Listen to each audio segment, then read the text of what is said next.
രാത്രിയിൽ വാതിലുകൾ അടയ്ക്കാതെ ഉറങ്ങാൻ കഴിയുന്ന ഇന്ത്യയിലെ ഒരേ ഒരു സ്ഥലമാണ് ഇന്ന് നിങ്ങളെ കാണിക്കാനായിട്ട് പോകുന്നത്. പട്ടിയും പാമ്പും ഇല്ലാത്ത നാട്, പത്രവും സിനിമാ തിയേറ്ററും ഇല്ലാത്ത നാട്, മദ്യവും കൊലപാതകങ്ങളും ഇല്ലാത്ത നാട്. അങ്ങനെ ഒരു നാട്ടിലേക്കാണ് നമ്മൾ ഇന്ന് യാത്ര പോകുന്നത്. ഹായ് ഫ്രണ്ട്സ്, ഞാൻ ഫൈസൽ. നമ്മളിന്ന് പോകുന്നത് ലക്ഷദ്വീപിലേക്കാണ്. കണ്ടില്ലേ, എവിടെ നോക്കിയാലും തെങ്ങാണ്.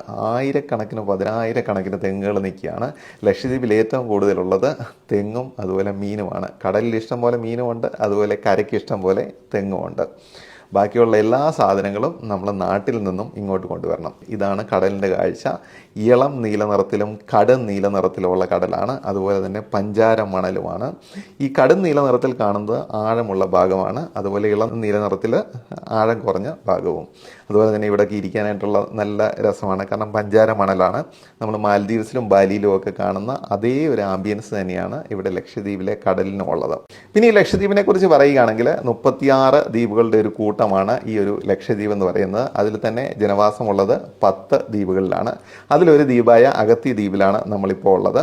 ഏകദേശം 6 കിലോമീറ്റർ നീളവും 1 കിലോമീറ്റർ വീതിയുമാണ് ഈ ഒരു അഗത്തി ദ്വീപിനുള്ളത്. അതുപോലെ തന്നെ ഇവിടുത്തെ ഭാഷ എന്ന് പറയുന്നത് ജസാരി എന്ന് പറയുന്ന ഭാഷയാണ് ഇവർ സംസാരിക്കുന്നത്. പക്ഷേ എല്ലാവർക്കും മലയാളം അറിയാൻ കഴിയും. പട്ടിയും പാമ്പും ഇല്ലാത്ത നാടാണ്. അതുപോലെ തന്നെ മദ്യവും കൊലപാതകങ്ങളും ഇല്ലാത്ത നാടാണ്. കൂടാതെ പത്രവും സിനിമാ തിയേറ്ററും ഇല്ലാത്ത നാടാണ്. ഇവർ സിനിമ കാണാൻ വേണ്ടി കൊച്ചിയിലാണ് വരുന്നത്. പിന്നെ വളരെ സമാധാനപ്രിയരായിട്ടുള്ള ജനതയാണ്. ഏറ്റവും കൂടുതൽ ഈ കടലിൻ്റെ ഈ സൗന്ദര്യം തന്നെയാണ്. തേങ്ങയും മീനും കൊണ്ടുള്ള ഒരുപാട് വിഭവങ്ങൾ നമുക്ക് ഇവിടുന്ന് ടേസ്റ്റ് ചെയ്യാൻ കഴിയും. ബാക്കിയുള്ള വാഴയില ഉൾപ്പെടെയുള്ള മുഴുവൻ കാര്യങ്ങളും നമ്മുടെ നാട്ടിൽ നിന്നാണ് കൊണ്ടുവരേണ്ടത്. കണ്ടില്ല, ഈ വലിയ മീനെ നമ്മൾ പിടിച്ചതാണ്. അതിൻ്റെ വയറിൽ കണ്ട ഒരു കുത്ത് കൊണ്ട് ഒരുപാട് അതിനെ ഈ കുത്തുന്ന ഒരു കമ്പി പോലത്തെ ഒരു സാധനം വെച്ചിട്ടാണ് ഇവർ കുത്തി പിടിക്കുന്നത്.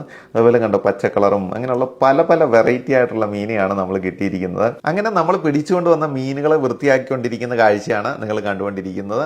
ഇതാണ് നമ്മൾ ആ ഒരു പ്രിപ്പയർ ചെയ്യുന്ന ആംബിയൻസ്. മീനെ പതുക്കെ ഗ്രില്ല് ചെയ്യാനായിട്ടുള്ള പരിപാടിയിലാണ്.